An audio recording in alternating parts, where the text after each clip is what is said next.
नमस्ते जी, my self Balraj सोमत। देखिए, आज हम आर्ट एंड कल्चर का पार्ट 5 करने जा रहे हैं। ये आर्ट एंड कल्चर के टॉपिक्स की लास्ट वीडियो है, ठीक है। इसके बाद हमारा आर्ट एंड कल्चर ख़त्म हो जाएगा। लेक्चर स्टार्ट करने से पहले कुछ बातें, ठीक है। आप हमारे लेक्चर के रिलेटेड, हमारे इंस्टीट्यूट के रिलेटेड, हमारे चैनल के रिलेटेड कोई भी क्वेश्चन पूछना चाहते हैं तो आप इस नंबर पर कॉन्टैक्ट कर सकते हैं हमें। इसके अलावा अगर आपको इस लेक्चर की पीडीएफ और एमसीक्यू चाहिए तो आप इस टेलीग्राम लिंक के ऊपर क्लिक करके हमारा टेलीग्राम ग्रुप ज्वाइन कर सकते हैं, बालाजी एजुकेशन पॉइंट, ठीक है जी। देखिए, लास्ट जो 4 वीडियो थी उनमें हमने क्या क्या कवर कर लिया। इंडियन सिनेमा कवर कर लिया हमने, इंडियन डांसेस कवर कर लिया हमने, इंडियन आर्किटेक्ट कवर कर लिया हमने, एंड लास्ट वीडियो में हमने जो इंडियन फेस्टिवल्स एंड फेयर्स थे वो कवर कर लिए, ठीक है जी। और आज हम क्या कवर करेंगे, जो इंडिया के म्यूजिकल इंस्ट्रूमेंट्स हैं वो इस वीडियो में म्यूजिकल इंस्ट्रूमेंट एंड ऑर्नामेंट्स, जो गहने हैं मेनली पंजाब के, वो कवर करेंगे, ठीक है जी। तो स्टार्ट करते हैं।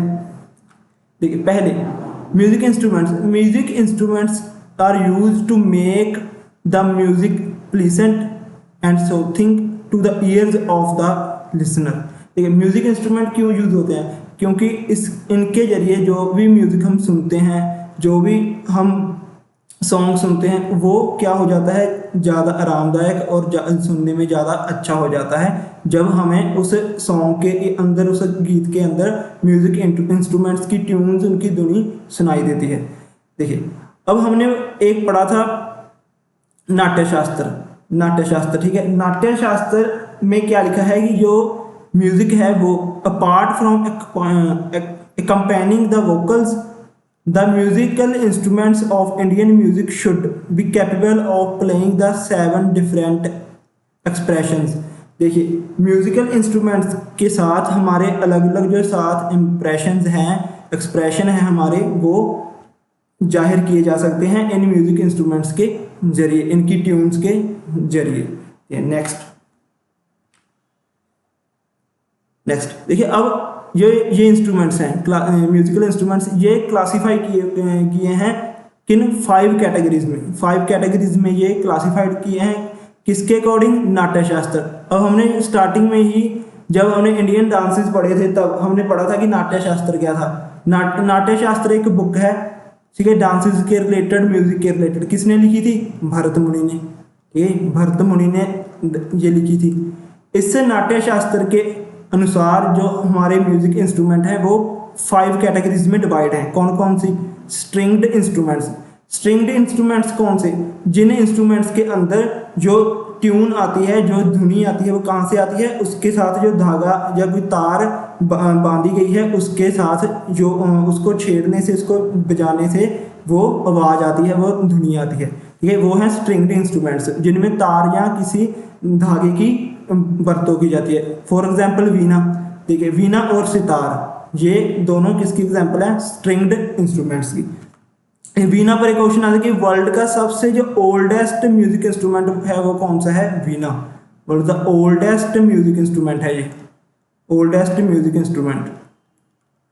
और इसकी जो ये बना था, डिजाइन हुआ था, ये लगभग गुप्ता एम्पायर के अंदर बना था। ये गुप्ता एम्पायर हिस्ट्री में पढ़ते हैं, उसके अंदर बना था, क्योंकि इसका सबूत उस टाइम मिलते हैं। समुद्रगुप्त ने एक सिक्का चलाया था जिसके एक साइड पे उसका खुद का फेस था और दूसरे साइड पे वीणा को दर्शाया गया था, ठीक है। तो इसके सबूत कहाँ से मिलते हैं? गुप्ता एम्पायर से। Next, bowed instrument.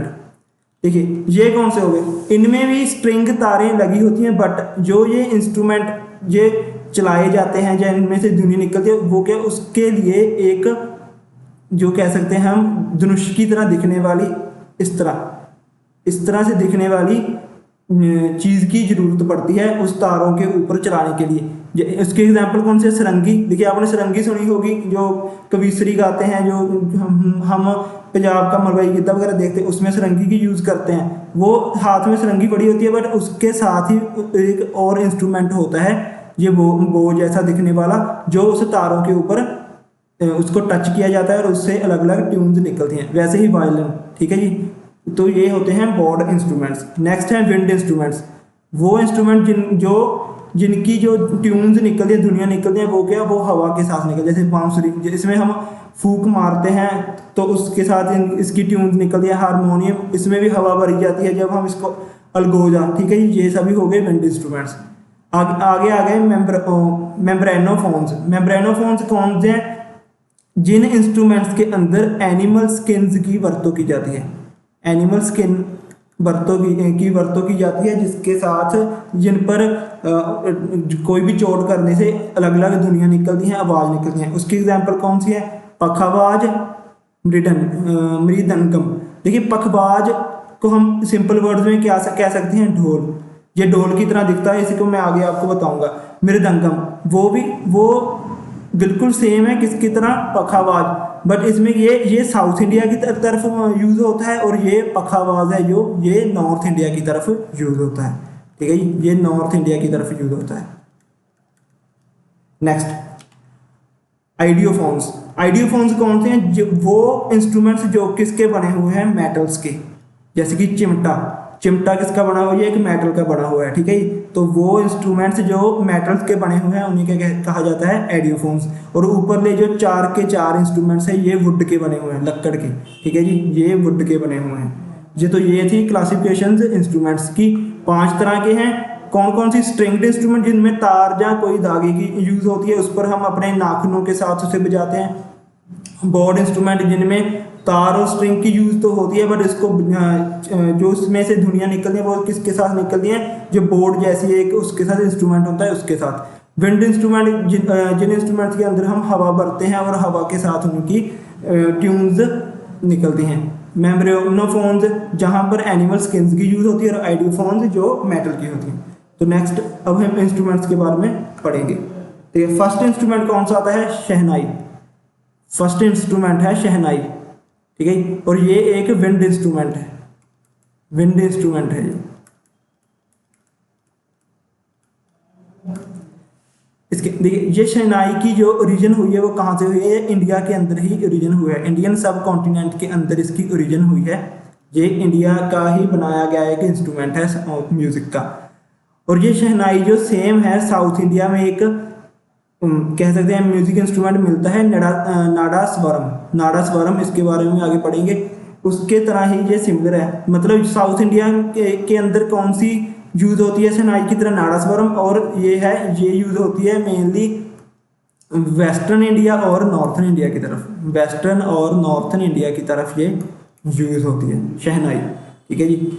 तो ये मेनली वुड की बनी होती है, लकड़ की। ये देखिए, ये लकड़ की बनी हुई है। और इसके एक तरफ तो ये है डबल रीड, जिसमें हवा, जहाँ से हवा हम इसमें एंटर करवाते हैं, ठीक है, माउथ के जरिए। और दूसरी तरफ इसके यहाँ लगी हुई है एक मेटल बेल लगी हुई है, जहाँ से वो ट्यून्स निकलती हैं, ठीक है। और उस ट्यून्स को किस किस तरह की आवाज़ देनी है वो यहाँ से सेट किया जाता है, ठीक है। ये है शहनाई। देखिए इस पर क्वेश्चन क्या आएगा? इस पर क्वेश्चन आएंगे इनके फेमस जो एक्सपोनेंट्स हैं, जो इन्हें चलाते हैं इन इंस्ट्रूमेंट्स को, ठीक है। इनके जो उस्ताद हैं, तो पहले हैं वो हैं उस्ताद बिस्मिल्लाह खान। उस्ताद बिस्मिल्लाह खान जो है शहनाई की। तो आपको क्वेश्चन आएगा कि उस्ताद बिस्मिल्लाह खान किस इंस्ट्रूमेंट के साथ रिलेट करते हैं? तो वो है उस्ताद शहनाई इंस्ट्रूमेंट के साथ। इनके अलावा अनंतलाल, अली अहमद हुसैन खान एंड शंकर राव गायकवाड़, ये हैं। इनमें से सबसे इंपॉर्टेंट तो ये हैं उस्ताद बिस्मिल्लाह खान। और इन पर ही क्वेश्चन आता है, क्योंकि हम ज़्यादातर इन्हें किसके साथ रिलेट कर देते हैं? तबला वगैरह के साथ रिलेट कर देते हैं, बट नहीं, ये तबला के साथ नहीं, ये शहनाई के साथ रिलेट करते हैं, ठीक है जी। तो क्वेश्चन आया कि उस्ताद बिस्मिल्लाह खान किस म्यूजिक इंस्ट्रूमेंट के साथ रिलेट करते हैं? तो वो शहनाई के साथ। नेक्स्ट आती है सरंगी। देखिए यही मैं आपको बात कर रहा था।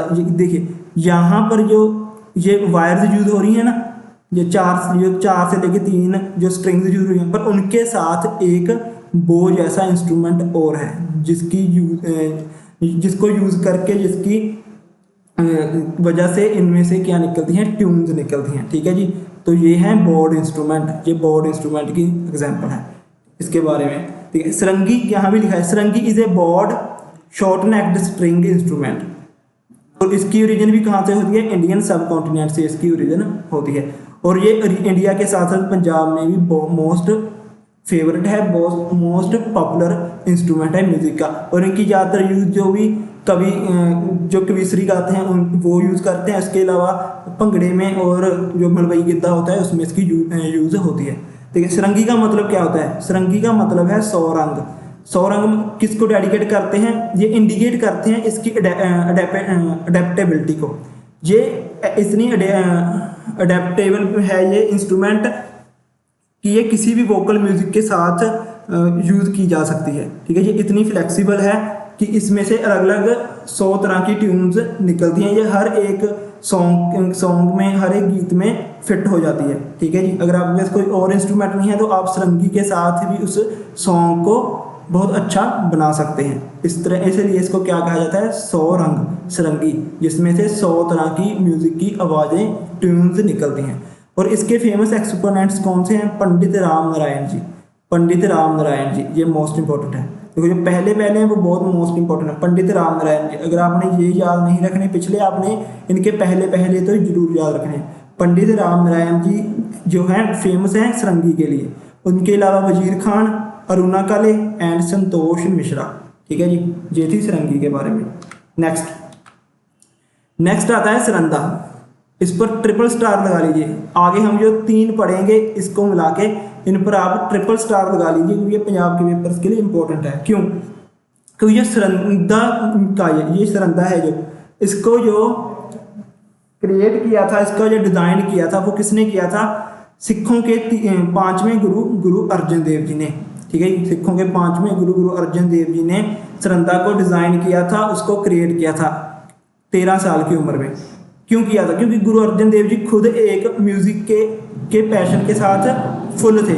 उन्हें फोक म्यूज़िक के अंदर बहुत दिलचस्पी थी, इसलिए। ठीक है, इसलिए गुरु अर्जन देव जी को क्या कहा जाता है, फाउंडर ऑफ सरंदा। तो आपको क्वेश्चन आएगा कि सरंदा को फाउंड किसने किया था, जो क्रिएट किसने किया था, तो आंसर आएगा उसका गुरु अर्जन देव जी। ठीक है जी, और ये है सरंदा, एक तरह से बॉल शेप्ड है, गोल है, और उसके साथ बो, देखिए ये बो है, इसके साथ जो स्ट्रिंग्स के ऊपर जब लगाते हैं, इसको बजाते हैं तो इसकी मदद से ये चलती है सरंदा। तो ये भी किसकी एग्जांपल है, बोर्ड इंस्ट्रूमेंट्स की। इसमें सबसे important question, who was the founder of saranda, Guru Arjan Dev ji. Next है तौस।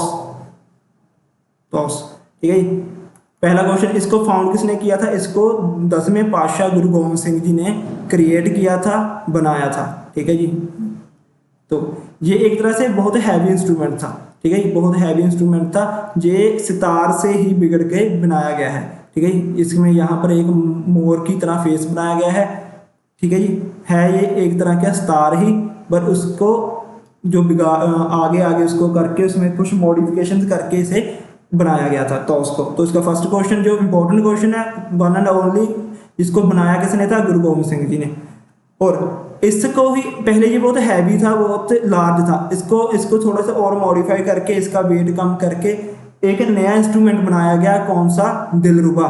तो क्वेश्चन आता है कि दिलरुबा इंस्ट्रूमेंट किस इंस्ट्रूमेंट से बना है। ठीक है, तो वो किससे बना है, तौस से। ये 2 क्वेश्चन है तौस के साथ। किसको फाउंड किसने किया था, गुरु गोविंद सिंह जी ने, और कौन सा इंस्ट्रूमेंट इसको मॉडिफाई करके बना है, दिलरुबा। नेक्स्ट आता है रबाब। ठीक है, इस पे जो फर्स्ट क्वेश्चन आता है कि इसको डिज़ाइन और क्रिएट कहाँ किया गया, ये अफगानिस्तान में डिज़ाइन और क्रिएट हुआ, अफगानिस्तान के अंदर। ठीक है, इसको इंडिया या पंजाब नहीं लगाना, ये कहाँ पर ओरिजिनेट हुआ था, ये अफगानिस्तान के अंदर। और कौन सी पर्सनैलिटी इसको जो यूज़ करती थी, वो थे भाई मर्दाना जी। ठीक है, भाई मर्दाना जी गुरु नानक देव जी के सेकंड विद्यार्थी थे, दूसरे विद्यार्थी थे गुरु नानक देव जी के। ठीक है, सेकंड डिसिपल थे भाई मर्दाना जी। और गुरु नानक देव जी की फर्स्ट डिसिपल कौन थी, गुरु नानक देव जी की फर्स्ट डिसिपल थी इनकी सिस्टर बीबी नानकी जी। ठीक है जी, इनकी फर्स्ट डिसिपल थी नानकी जी इनकी फर्स्ट डिसिपल थी, स्टूडेंट थी इनकी। ठीक है। तो इसमें एक आ गया, ये किसका बना है, ये वुड का बना है। तो इसमें मोस्ट इंपॉर्टेंट क्वेश्चन कौन से हैं, ये कहाँ पर बना था, अफगानिस्तान में, उसे यूज कौन करता था, भाई मर्दाना जी, ठीक है जी, गुरु नानक देव जी के साथ। और भाई मर्दाना जी आपको एक मैं क्वेश्चन बता दीजिए, सेकंड डिसिपल थे, और गुरु नानक देव की फर्स्ट डिसिपल इनकी सिस्टर थी नानकी जी। नेक्स्ट आता है सरोद, ठीक है। सरोद देखिए, ये एक तरह का है स्ट्रिंग्ड इंस्ट्रूमेंट, स्ट्रिंग्ड इंस्ट्रूमेंट की ये एग्जांपल है। ये इन्वेंट की गई थी भरत मुनि के द्वारा, भरत मुनि ने इसे इन्वेंट किया था, ठीक है जी। जो वही भरत मुनि जिसने क्या लिखा था, नाट्य शास्त्र, नाट्य शास्त्र लिखा था। तो मैंने आपको पढ़ाया था ना कि नाट्य शास्त्र को क्या कहा जाता है, फिफ्थ वेद भी कहा जाता है। फिफ्थ वेद किसे कहा जाता है, नाट्य शास्त्र को, ठीक है, ये फिफ्थ वेद नाट्य शास्त्र को कहा जाता है। और सरोद का मतलब क्या होता है, मेलोडी। और ये कहाँ से लिया गया है, ये पर्शियन लैंग्वेज से इसका नाम लिया गया है। पर्शियन लैंग्वेज में सरोद का मतलब होता है मेलोडी। और इसकी 25 मेटल स्ट्रिंग्स होती हैं, 25 तो इसकी मेटल की तारें होती हैं, और 4 इसमें मेन स्ट्रिंग्स होती हैं, जहाँ से वो ट्यून, वो मेलोडी निकाली जाती है या उसे कंट्रोल किया जाता है। और इसके फेमस जो एक्सपोनेंट्स है वो कौन कौन है, उस्ताद अमजद अली खान, उस्ताद अली अकबर खान, उस्ताद अलाउद्दीन खान एंड ब्रज नारायण। ये है इनके फेमस एक्सपोनेंट्स जिन्होंने इसे यूज़ किया है, इसको चलाने में महारत हासिल की है, ठीक है जी। नेक्स्ट है सितार। सितार देखिए, इस इंस्ट्रूमेंट का नाम भी पर्शियन लैंग्वेज से ही दिया गया है। पर्शियन लैंग्वेज में एक वर्ड है सच तार, जिसका मतलब क्या है, 3 स्ट्रिंग्स, 3 तारे। तो सितार के अंदर 3 तारे हैं जिनसे ट्यून को निकाला जाता है। और मोस्ट इंपॉर्टेंट क्वेश्चन जो ये आता है, सितार की इन्वेंशन और इसके क्रिएटर किसे कहा जाता है, वो कहा जाता है अमीर खुसरो को। अमीर खुसरो को कहा जाता है इसके क्रिएटर, ठीक है जी। और अमीर खुसरो के ऊपर कुछ क्वेश्चन, इसे एक तो कहा जाता है तूती आई हिंद, पैरट ऑफ इंडिया के नाम से इसे जाना जाता है। पैरट ऑफ इंडिया के नाम से इसे जाना जाता है अमीर खुसरो को, ठीक है। उसके अलावा अमीर खुसरो जो इंडिया में आया था वो किस टाइम आया था, जब इंडिया पर बलबन का राज था, गयासुद्दीन बलबन का राज था जिस टाइम, उस टाइम अमीर खुसरो इंडिया आया था। और इसने दिल्ली सल्तनत के लगभग 7 किंग्स की सेवा की है, ठीक है। 7 किंग्स की के दरबार में इसने काम किया है, ठीक है। अमीर खुसरो के साथ और इन्हें कहा जाता है फादर ऑफ कव्वाली। जो कव्वाली हम सुनते हैं, ठीक है, वो उसके फादर किसे कहा जाता है, अमीर खुसरो को। इसके अलावा फादर ऑफ उर्दू लिटरेचर भी इसे ही कहा जाता है। उर्दू लिटरेचर को जब शुरू किया था, स्टार्ट किया था, वो किसने किया था, अमीर खुसरो ने। इसके अलावा इन्हें कहा जाता है फाउंडर ऑफ तबला। तबला जो यूज किया जाता है वो भी किसने फाउंड किया था, अमीर खुसरो ने। तो इतना इंपॉर्टेंट है अमीर खुसरो। कौन कौन सी बातें देखी, इन्होंने तबला फाउंड किया, सितार फाउंड की, कव्वाली चलाई, उर्दू लैंग्वेज चलाई, और क्या किया उन्होंने, 7 किंग्स को की सेवा की दिल्ली सल्तनत के, ठीक है जी। और बलबन के टाइम पे ये आए थे। इसको कौन सी उपाधि दी गई थी, तूती आई हिंद की, ठीक है। तूती आई हिंद की इनको उपाधि दी गई थी, इंग्लिश में पैरट ऑफ इंडिया और वॉइस ऑफ इंडिया भी कहा जाता है। वॉइस ऑफ इंडिया भी अमीर खुसरो पे ही कहा जाता है, ठीक है। अब सितार के जो फेमस एक्सपोनेंट्स हैं वो कौन कौन से हैं, पंडित रविशंकर, उस्ताद विलायत खान, सुज्जत हुसैन एंड देवव्रत चौधरी, ये हैं इसके एक्सपोनेंट्स। नेक्स्ट ये तबला, ये क्या लिखा, it is the most popular instrument of Hindustani music. देखिए हिंदुस्तानी म्यूजिक में हम चाहे सिख धर्म देख लें, हिंदू धर्म, कोई भी धर्म देख लें, मुस्लिम, कव्वाली होती है, जो भी होता है, कोई भी म्यूजिक होता है, क्लासिकल म्यूजिक है हमारे, उन सब में क्या यूज होता है, तबला। ये एक मोस्ट पॉपुलर एक बेसिक इंस्ट्रूमेंट है जो हर कहीं यूज होता है, ठीक है जी। और ये क्या है, इसमें पेयर ऑफ ड्रम्स होते हैं। देखिए ये पेयर ऑफ ड्रम्स है, एक बड़ा एक छोटा, ठीक है। उसके अलावा अब जो हमने पीछे पढ़ा था, अमीर खुसरो को क्या कहा जाता है, फादर ऑफ तबला। इसके इन्वेंटर कौन थे, अमीर खुसरो। और इस पर क्वेश्चन आया जो दूसरा क्वेश्चन बनता है, पहला तो यही कि इसका फाउंडर कौन, अमीर खुसरो। सेकंड, इसमें जो नाम कमाया, जो फेमस पर्सनैलिटीज कौन कौन सी है, अल्लाह राखा। देखिए अल्लाह राखा, दूसरे हैं जाकिर हुसैन। जाकिर हुसैन ये वो हैं जो टाटा टी की, जो टाटा नहीं ताज टी की जो आती है, ऐड आती है, हम टीवी पे देखते हैं, उसमें जो वो तबला वादक होते हैं वो हैं जाकिर हुसैन। ठीक है जी। तो जाकिर हुसैन और अल्लाह राखा किसके साथ रिलेट करते हैं, तबला इंस्ट्रूमेंट के साथ रिलेट करते हैं। इनके अलावा लतीफ़ खान, वो भी एक फेमस तबला वादक हैं। ठीक है जी। नेक्स्ट ये देखिए, ये आ गया पखावाज, जिसे हम कौन से हैं, ये किसकी एग्जांपल है, ये है मेम्ब्रेनो फोन्स की, जो जिसमें एनिमल स्किन यूज होती है। देखिए ये ऊपर ये बना हुआ है, ये एनिमल स्किन का ही बना हुआ है। ठीक है। तो ये एक नॉर्थ इंडियन वर्जन है किसका, मृदंगम का। ये इसको हम साउथ इंडिया का कहते हैं। ठीक है। जो नॉर्थ इंडिया में यूज होता है वो पखावाज, और जो साउथ इंडिया में यूज होता है वो है मृदंगम। और ये लॉन्ग वुडन ड्रम है, लकड़ी का ये बना हुआ है, और इसके दोनों एंड्स पर क्या लगी हुई है, एनिमल स्किन लगी हुई है। ठीक है जी। और ये मोस्ट ट्रेडिशनल ड्रम है किसका, नॉर्थ इंडिया का। ठीक है। पखावाज एक ऐसा इंस्ट्रूमेंट है जिसके बारे में कहाँ पर हमें लिखा हुआ है, NE अकबरी में। NE अकबरी में भी इसके बारे में पता लगता है। और NE अकबरी किसने लिखी थी, ये लिखी थी अबुल फैजल ने इसे लिखा था। ठीक है जी। अबुल फैजल ने इसे बायोग्राफी ऑफ अकबर भी कहते हैं, NE Akbari biography of Akbar भी कहते हैं। ठीक है जी।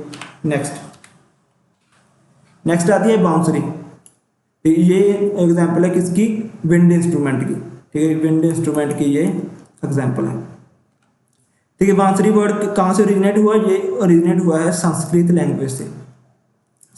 लैंग्वेज से ये ओरिजिनेट हुआ है बांसुरी वर्ड।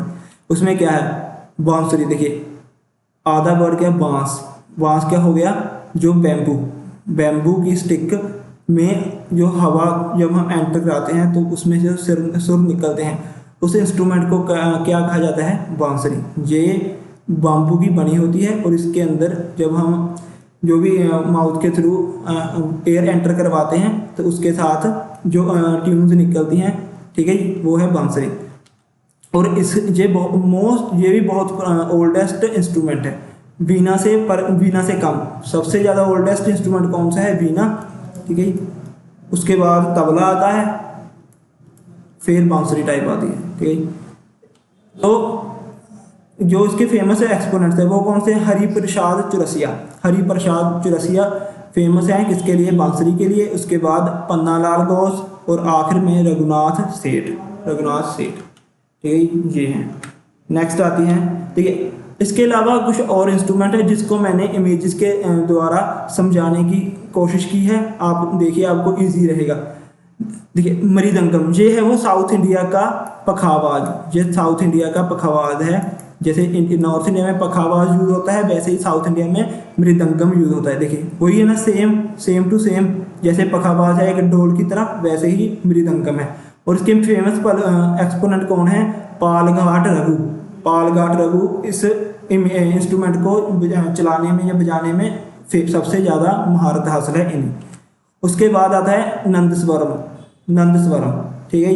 देखिए ये भी नंदस्वरम हमने पढ़ा पीछे, कहाँ की जो शहनाई है वो कहाँ से बनी है, इस नंदस्वरम का ही नॉर्थ इंडियन या वेस्टर्न इंडियन रूप है, उसको ही मॉडिफाई करके बनाया गया है। तो ये है नंदस्वरम, जो कि साउथ इंडिया में यूज होती है। और इसके एक्सपोनेंट कौन है, नीरुस्वामी पिलाई इसके एक्सपर्ट हैं। ठीक है, इस नंदस्वरम के। नेक्स्ट आते हैं हारमोनियम। ये भी एक विंड इंस्ट्रूमेंट है। ठीक है, ये भी एक विंड इंस्ट्रूमेंट है। और इसका जो फेमस एक्सपोनेंट है वो है अप्पा जालगोंकर इसका फेमस एक्सपोनेंट है। लास्ट आता है इसराज। ठीक है, इसराज ये है बोर्ड इंस्ट्रूमेंट, एक तरह से बोर्ड इंस्ट्रूमेंट है ये। ठीक है। और इसका जो एक्सपर्ट हैं वो हैं अलाउद्दीन खान। अलाउद्दीन खान इसके एक्सपर्ट हैं एसराज के। ठीक है जी। नेक्स्ट देखिए, अब हम कुछ इंस्ट्रूमेंट्स पढ़ेंगे पंजाब के। कुछ ज़्यादा नहीं पढ़ना, जिसमें उनके नाम पढ़ने हैं कि कौन सा इंस्ट्रूमेंट कौन सा है, क्योंकि कई बार आपको क्वेश्चन आ जाएगा, 4 ऑप्शन दिए जाएंगे कि इनमें से कौन सा म्यूजिक इंस्ट्रूमेंट है या इनमें से कौन सा म्यूजिक इंस्ट्रूमेंट नहीं है। अगर आपने इन नामों को सुना होगा तो आप उसको आसानी से कर सकते हैं। पहला है बुगचुक। देखिए ये है बुगचुक, इसमें नीचे से ये बंद होता है, ऊपर से ये ओपन होता है और इसके साथ ये एक स्ट्रिंग टाइप लगी होती है जिसको पकड़ के इसको हाथ से बजाया जाता है और अलग अलग ट्यून्स निकलती हैं। ठीक है, ये है बुगचू। नेक्स्ट है अलगोजा। अलगोजा ये भी एक बांसुरी टाइप है बट इसमें 2 हैं। ठीक है, ये 2 का एक पेयर है, 2 का अलगोजा, ये भी विंड इंस्ट्रूमेंट है। नेक्स्ट आती है काटो, ये मलवई के इधर भंगड़े में यूज होती है। देखिए ये है, इसके साथ ये स्ट्रिंग लगी हुई है जिसकी मदद से ये चलती है। ठीक है, ये काटो। नेक्स्ट है सप। ठीक है, देखिए यहाँ ये हैंडल है, इनको पकड़ के इसको चलाया जाता है, सप। ये भी पंजाबी इंस्ट्रूमेंट है, पंजाब का म्यूजिक इंस्ट्रूमेंट। तो कौन कौन से? बुगचू, अलगोजा, काटो, सप। नेक्स्ट आ गया टड, ये भी इंस्ट्रूमेंट है। देखिए अगर आपने कबीसरी वगैरह कभी सुनी होगी, उसमें जो कबीसरी करते हैं वो कौन कौन से 2 इंस्ट्रूमेंट मेन की यूज करते हैं। एक होती है सरंगी, सरंगी, दूसरा होता है टड। ठीक है, तभी हम उन्हें क्या कहते हैं? टड सरंगी वाले, टड सरंगी वाले कहते हैं हमने। तो ये है टड। ठीक है जी, ये है टड। तुम्बी, ठीक है, तुम्बी, ये तो आपने देखा लाल चंद जमला जट हैं जो, ठीक है, लाल चंद जमला जट, वो एक्सपर्ट थे इसको चलाने में, तुम्बी को। ठीक है जी। डफली, गुरदास मान के गानों में या उसके जब वो कोई डांस करता है, जो म्यूजिक देता है, उसमें उसके हाथ में ये होती है डफली। ठीक है जी, तो ये डफली, ये भी पंजाबी इंस्ट्रूमेंट है। लास्ट में है चिमटा, चिमटा, और ये किसकी एग्जाम्पल है? ये है आइडियो फ्रॉन्स की एग्जाम्पल है, ये आइडियो फोन्स की ये एग्जाम्पल है। ठीक है जी, चिमटा, क्योंकि ये मेटल का बना हुआ है। ठीक है, ये थे पंजाब के कुछ इंस्ट्रूमेंट्स। नेक्स्ट हम पढ़ेंगे, अब देखिए म्यूजिक इंस्ट्रूमेंट्स को हमने खत्म कर दिया है। यही इंपॉर्टेंट म्यूजिक इंस्ट्रूमेंट थे, इनमें कुछ ज़्यादा इंपॉर्टेंट नहीं था, सिर्फ आपने उनकी पर्सनैलिटीज़ को एक बार देख लेना है कि आप वहाँ कन्फ्यूज ना हो।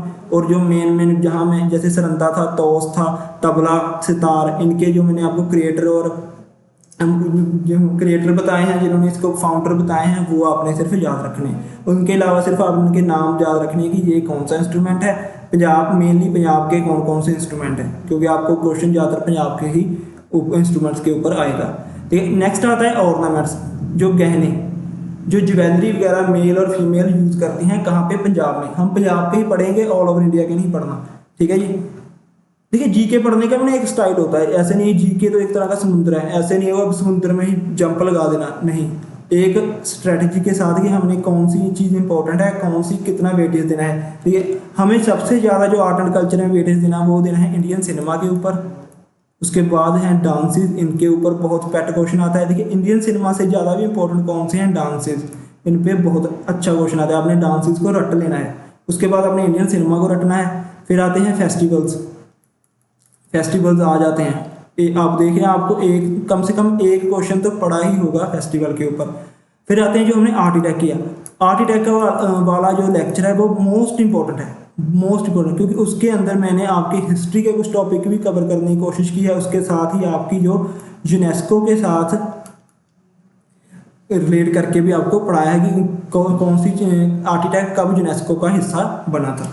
ठीक है, उसके बाद जो ये आते हैं, ये म्यूजिक इंस्ट्रूमेंट हो गए और ऑर्नामेंट्स, इन्हें हमने कम वेटेज देनी है। कोई इतने देनी तो जरूर है, बट अगर 100% है तो 100 से ओनली हम कह सकते हैं कि ये इन्हें हमने 5 से 10% वेटेज देनी है, कोई ज़्यादा वेटेज नहीं देनी।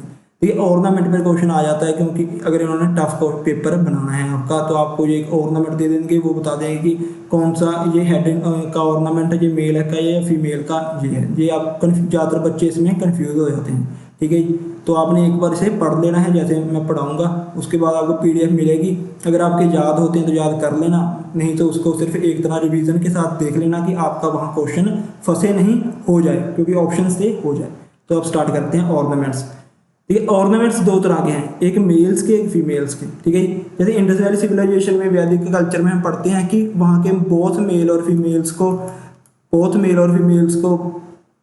शौक था। ठीक है, किसका, ऑर्नामेंट गहने डालने का। वैसे ही आज के टाइम में भी और मेल एंड फीमेल को शौक है गहनों का। ठीक है, तो देखिए ऑर्नामेंट्स, पहली बात ऑर्नामेंट्स क्या रिप्रेजेंट करते हैं, किसी जगह के ऑर्नामेंट उस जगह के लोगों की जो लाइफ में एनर्जी है, वाइब्रेंट एंड डायनेमिक नेचर, उनका जो full of energy, full of happiness वाला नेचर है, उसे रिप्रेजेंट करते हैं ऑर्नामेंट्स। कि जहाँ के ऑर्नामेंट्स, अगर लोग अच्छे ऑर्नामेंट्स डालते हैं, वो क्या दर्शाता है कि वो स्टेट, वो एरिया बहुत खुशहाल है, बहुत अमीर एरिया है, क्योंकि यहाँ के लोग, सभी के लोगों के पास ही गहने वगैरह डाले हुए हैं। ठीक है, तो हमारे पंजाब में मेनली जो गोल्ड स्मिथ हैं वो ही इन ऑर्नामेंट्स को बनाते हैं, क्योंकि ज़्यादातर गोल्ड के ऑर्नामेंट्स चलते हैं पंजाब के अंदर। ठीक है जी, उसके अलावा यहाँ पर कुछ सेवरल इंडस्ट्रीज़ भी हैं जो कि इस ट्रेडिशनल ज्वेलरीज की डिमांड को पूरा करती हैं। ठीक है जी, नेक्स्ट।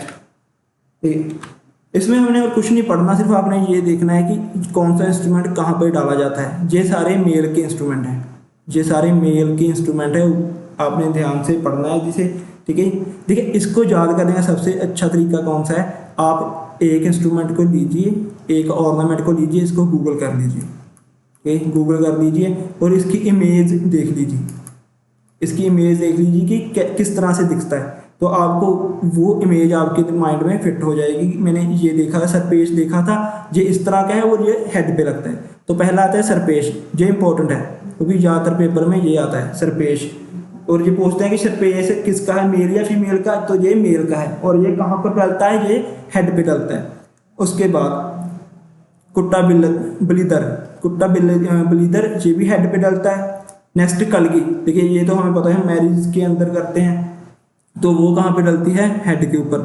ठीक है, क्वेश्चन एक कलगी पे आता है कि फर्स्ट सिख गुरु कौन थे जिन्होंने कलगी धारण की थी, अपने टर्बन के ऊपर कलगी लगाई थी। पहले सिख गुरु कौन थे, तो वो थे 6वें पातशाह श्री गुरु हरगोविंद जी। 6वें पातशाह श्री गुरु हरगोविंद जी, जिन्होंने फर्स्ट टाइम अपनी टर्बन के ऊपर कलगी लगाई थी। और यही गुरु साहब थे जिन्होंने फर्स्ट टाइम किसे रखा था, बाज को, बाज पाले थे, बाज रखे थे अपने पास। ठीक है जी, और घोड़े भी इन्होंने ही, आर्मी भी फर्स्ट टाइम इन्होंने ही स्टार्ट की थी सिख धर्म के अंदर, और हॉर्सेस वगैरह भी इन्होंने ही स्टार्ट किए थे सिख धर्म के अंदर। ठीक है जी, तो इतने क्वेश्चन है गुरु हरगोविंद। और हमने लास्ट टाइम एक उसमें पढ़ा था डांसिस में, गुरु हरगोविंद जी को किसके फादर कहा जाता है, इन्हें फादर कहा जाता है गत्तका के, गत्तका, फादर ऑफ गत्तका कहा जाता है गुरु हरगोविंद जी को। ठीक है जी, तो ये थे तो फर्स्ट गुरु जिन्होंने कलगी धारण की थी, गुरु हरगोविंद जी। तो इन्होंने पहली बार बाज भी इन्होंने रखा था, जिसे गौसबा कह देते हैं। आर्मी भी इन्होंने की थी, मीरी पीरी। ठीक है जी, उसके अलावा इन्होंने, इनको फादर ऑफ गत्तका भी कहा जाता है। तो कलगी कहाँ पे होती है, हेड के ऊपर, टर्बन के ऊपर। मुकुट, देखिए मुकुट तो हम देखते हैं रामायण महाभारत में, और ये भी कहाँ पे है, हेड के ऊपर। अब नेक्स्ट आते हैं जो ईयर के हैं। देखिए ईयर के 4 हैं, कौन कौन से, बाला, मुर्की, दुर्ग, बीरबली। ये बाला तो वहाँ से याद हो जाएगा, बाला बाड़ी, बाला बाड़ी। ठीक है, उत्थों याद होगा, अखा जो ईयर के विच पाया जाता। ते मुर्की, धुर, बीरबली, ये 4 ने जो ਇਹ 4 ऑर्नामेंट्स ने ਜਿਹੜੇ ਈਅਰਸ ਦੇ ਵਿੱਚ, ਕੰਨਾਂ ਦੇ ਵਿੱਚ ਪਾਏ ਜਾਂਦੇ ਨੇ। ਨੈਕਸਟ ਆਉਂਦੇ ਨੇ ਰਿਸਟ ਦੇ ਵਿੱਚ, ਜੋ ਗੁੱਟ ਦੇ ਉੱਤੇ ਪਾਏ ਜਾਂਦੇ ਨੇ, ਪੌਂਚੀ। ਠੀਕ ਹੈ, ਆਪਾਂ ਪੰਜਾਬੀ ਵਿੱਚ ਪੌਂਚੀ ਕਿਹਨੂੰ ਕਹਿ ਦਿੰਦੇ ਆ, ਰੱਖੜੀ ਨੂੰ ਵੀ ਕਹਿ ਦਿੰਦੇ ਆ। ਇੱਕ ਤਰ੍ਹਾਂ ਨਾਲ ਰੱਖੜੀ ਨੂੰ ਵੀ ਆਪਾਂ ਕੀ ਕਹਿ ਦਿੰਦੇ ਆ, ਪੌਂਚੀ ਬੰਨ੍ਹਣੀ ਆ। ਠੀਕ ਹੈ ਜੀ, ਅੱਗੇ ਆਪਾਂ ਮਾਝੇ ਵਾਲੇ ਏਰੀਏ ਦੇ ਵਿੱਚ ਜਾਂਦੇ ਆ ਤਾਂ ਉੱਥੇ ਉਹ ਰੱਖੜੀ ਨੂੰ ਪੌਂਚੀ ਕਹਿੰਦੇ ਨੇ। ਤਾਂ ਇਹ ਕਿੱਥੇ ਬੰਨ੍ਹੀ ਹੁੰਦੀ ਹੈ, ਰਿਸਟ 'ਤੇ। ਉਸ ਤੋਂ ਇਲਾਵਾ ਗੋਕਰੂ, ਗੋਕਰੂ ਇਹ ਵੀ ਕਿੱਥੇ ਹੁੰਦਾ, ਇਹ ਵੀ ਰਿਸਟ ਦਾ ਇੰਸਟਰੂਮੈਂਟ ਹੈ। ਠੀਕ ਹੈ ਜੀ, ਤਾਂ 4 ਸੀਗੇ ਹੈਡ ਦੇ, ਕੌਣ ਕੌਣ ਸੇ, ਸਰਪੇਸ਼, ਕੁੱਤਾ ਬਲੀਦਰ, ਕਲਗੀ ਤੇ ਮੁਕਟ, 4 ਨੇ ਹੈਡ ਦੇ। ਨੈਕਸਟ 4 ਨੇਗੇ ਈਅਰ ਦੇ, ਕਿਹੜੇ ਕਿਹੜੇ, ਬਾਲਾ, ਮੁਰਕੀ, ਦੁਰ, ਬੀਰਬਲੀ। ਨੈਕਸਟ ਅਗਲੇ 2 ਨੇਗੇ ਰਿਸਟ ਦੇ, ਪੌਂਚੀ, ਗੋਕਰੂ। ਠੀਕ ਹੈ ਜੀ, ਇਹ ਰਿਸਟ ਦੇ। ਨੈਕਸਟ ਆਉਣਗੇ ਨੈਕ ਵਾਲੇ, ਜੋ ਗਲੇ ਦੇ ਵਿੱਚ ਪਾਏ ਜਾਂਦੇ ਨੇ, ਇਹ ਮੇਲਸ ਦੇ ਨੇ। ਠੀਕ ਹੈ ਜੀ, ਇਹ ਮੇਲਸ ਦੇ ਨੇ। ਨੈਕ ਦੇ ਵਿੱਚ ਵੀ 4 ਔਰਨਾਮੈਂਟ ਪੈਂਦੇ ਨੇ, ਕਿਹੜੇ ਕਿਹੜੇ, ਨਾਮ, ਤਖਤੀ, ਚੰਦਰਮਾ, ਕੈਂਠ। ਦੇਖੋ ਕੈਂਠ ਹੋ ਗਿਆ ਜਾਂ ਕੈਂਠਾ ਹੋ ਗਿਆ, ਠੀਕ ਹੈ ਜੀ। ਕੈਂਠਾ ਭੰਗੜੇ ਦੇ ਵਿੱਚ ਪਾਇਆ ਜਾਂਦਾ। ਇਹ ਚਾਰੇ ਕੀ ਨੇ, ਨੈਕ ਦੇ ਵਿੱਚ ਪਾਏ ਜਾਂਦੇ ਨੇਗੇ, ਗਲੇ ਦੇ ਵਿੱਚ। ਤੇ ਇਹ ਸੀਗੇ ਸਾਰੇ ਮੇਲ ਦੇ ਔਰਨਾਮੈਂਟ। ਨੈਕਸਟ ਪੜ੍ਹਦੇ ਹਾਂ ਫੀਮੇਲ ਦੇ ਔਰਨਾਮੈਂਟ। ਦੇਖੋ ਫੀਮੇਲਸ ਨੂੰ ਜ਼ਿਆਦਾ ਗਹਿਣਿਆਂ ਦਾ ਸ਼ੌਂਕ ਹੁੰਦਾ, ਤਾਂ ਇਹਨਾਂ ਦੇ ਥੋੜ੍ਹੇ ਜਿਹੇ ਗਹਿਣੇ ਜ਼ਿਆਦਾ ਨੇਗੇ ਜੋ ਆਪਾਂ ਪੜ੍ਹਦੇ। ਦੇਖੋ ਇਹਨਾਂ ਦੇ ਦੋ ਨੇਗੇ ਹੈੱਡ ਵਾਲੇ, ਕਿਹੜੇ ਕਿਹੜੇ, ਚੌਂਕ, ਮੌਲੀ। ਚੌਂਕ ਤੇ ਮੌਲੀ ਨੇ ਜਿਹੜੀ ਇਹ ਇਹਨਾਂ ਦੇ ਸਿਰ ਦੇ ਉੱਤੇ ਹੈ, ਠੀਕ ਹੈ ਜੀ। ਨੈਕਸਟ ਤਿੰਨ ਨੇਗੇ ਫੋਰ ਹੈੱਡ ਵਾਲੇ, ਮੱਥੇ ਵਾਲੇ, ਜਿਹੜੇ ਮੱਥੇ ਦੇ, ਕਿਹੜੇ ਕਿਹੜੇ, ਦਾਮਨੀ, ਭਰਵੱਟਾ, ਕਸਕਾ, ਠੀਕ ਹੈ। ਇਹ ਤਿੰਨੇ ਨੇਗੇ ਜਿਹੜੇ ਮੱਥੇ ਦੇ ਉੱਤੇ। ਨੈਕਸਟ ਪੰਜ ਨੇਗੇ ਕੰਨਾਂ ਦੇ ਵਿੱਚ ਪਾਉਣ ਵਾਲੇ, ਈਅਰ ਦੇ, ਕਿਹੜੇ ਕਿਹੜੇ, ਡੇਡੂ, ਕੰਟਤਾਲਾ, ਖਾਲੀ, ਫੁੰਮੀ, ਦੇਦੀ, ਠੀਕ ਹੈ ਜੀ। ਤਾਂ ਦੋ ਨੇ ਪਹਿਲੇ ਜੋ ਸਿਰ ਦੇ ਉੱਤੇ, ਚੌਂਕ ਤੇ ਮੌਲੀ। ਨੈਕਸਟ ਤਿੰਨ ਨੇਗੇ ਮੱਥੇ ਦੇ ਉੱਤੇ, ਦਾਮਨੀ, ਭਰਵੱਟਾ, ਕਸਕਾ। ਨੈਕਸਟ ਪੰਜ ਨੇਗੇ ਕੰਨ ਦੇ ਵਿੱਚ, ਡੇਡੂ, ਕੰਤਲਾ, ਖਾਲੀ, ਫੁੰਮੀ, ਦੇਦੀ, ਠੀਕ ਹੈ ਜੀ। ਨੈਕਸਟ ਆਉਂਦੇ ਨੇ ਨੈਕ ਵਾਲੇ, ਕਿੰਨੇ ਨੇ ਜੀ, ਪੰਜ ਨੇ ਇਹ ਨੈਕ ਵਾਲੇ, ਕਿਹੜੇ ਕਿਹੜੇ, ਮੋਹਰਨ, ਹੌਲਦੀ, ਕੰਡੀ, ਗੋਲੂਬੰਦ, ਹੱਸ, ਠੀਕ ਹੈ ਜੀ। ਇਹ ਪੰਜ ਨੇਗੇ ਨੈਕ ਵਾਲੇ ਗਰਦਨ ਵਾਲੇ। ਇਹਨਾਂ ਵਿੱਚੋਂ ਜ਼ਿਆਦਾ ਇੰਪੋਰਟੈਂਟ ਆ ਗੋਲੂਬੰਦ, ਠੀਕ ਹੈ ਜੀ, ਗੋਲੂਬੰਦ।